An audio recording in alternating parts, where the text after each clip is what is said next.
राकेश जी, आपने इतनी बड़ी सक्सेस हासिल की। तो शुरू करते हैं। मैं उस समाज की बेटी हूँ जहाँ कला हम अपने हाथों की लकीरों पर लेकर सकते हैं। मैं उस समाज की बेटी हूँ जहाँ टैलेंट एजुकेशन से पहले माना जाता है। मैं उस समाज की बेटी हूँ जहाँ घूंघट को एक मर्यादा के तौर पर देखा जाता है। मैं उस समाज की बेटी हूँ जहाँ पर हम हमारे मिट्टी के पहचान से जाने जाते हैं। मिट्टी हम कुम्हार है। तो शुरू करने से पहले सबसे पहले मैं एक साष्टांग प्रणाम करना चाहूंगी मेरे चारों माता पिता, मेरे ससुर जी, सास और मेरे माता पिता को, जो उन्होंने आज मुझे आप सभी के सामने खड़े रहने के काबिल बनाया।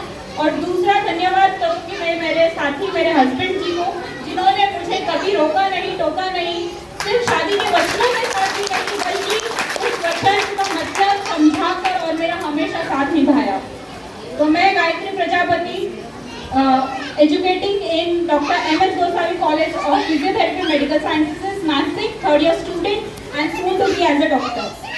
तो शुरू करती हूँ कि ये सफर की शुरुआत हुई कुछ इस तरह से कि पापा को लोगों की गर्व की स्टोरी सुनते हुए बड़ी हुई थी। वो हमेशा सक्सेस की स्टोरी सुनाते थे और लोगों को कहते थे, बेटा I am proud of them, I am proud of her, I am proud of him. तो सुन के ऐसा लगा था कि ऐसा क्या करते हैं वो लोग कि पापा उनकी तारीफ करते हैं। आज तक तो मेरी नहीं थी। उम्मीद जगी उसी दिन में, करना तो कुछ ऐसा है कि पापा के मुंह से बस प्राउड ऑफ यू सुनना है। सपना तो देख लिया था, आगे बढ़ते बढ़ते अब पता तो था हार भी मिलेगी, नाकामयाबी भी मिलेगी, असफलता भी मिलेगी और कभी कभी उम्मीद भी टूटेगी। बट एक बार ठान लिया था, बस पापा के मुंह से I am proud of you बेटा सुनना था। तो आगे बढ़ते बढ़ते कुछ ऐसा हुआ कि एक बार असफलता मिली, हिम्मत टूटी और लगा कि बस अब तो नहीं होगा। आपको भी काफी डर लगा होगा। तो बस वही एक दौर होता है, तब अपने आप को एक सेल्फ कॉन्फिडेंस से समझाना होता है कि अगर आपके आगे चुनौती नहीं आएगी तो आपकी सक्सेस स्टोरी में मसाला क्या होगा, आपकी सक्सेस स्टोरी सुनने वाला क्या होगा, आपकी सक्सेस स्टोरी में मोटिवेशन क्या होगा। तो इसी तरीके से शुरू की मैंने अपनी जर्नी। बहुत बार ऐसा लगा कि अब और नहीं होगा। तो कितनी बार पापा को कहा, पापा सिलेक्शन कब होगा और अब कब सब अच्छा होगा। पापा ने जवाब दिया, बेटा तूने स्ट्रगल किया है ना, कल सब अच्छा होगा। और हो गया।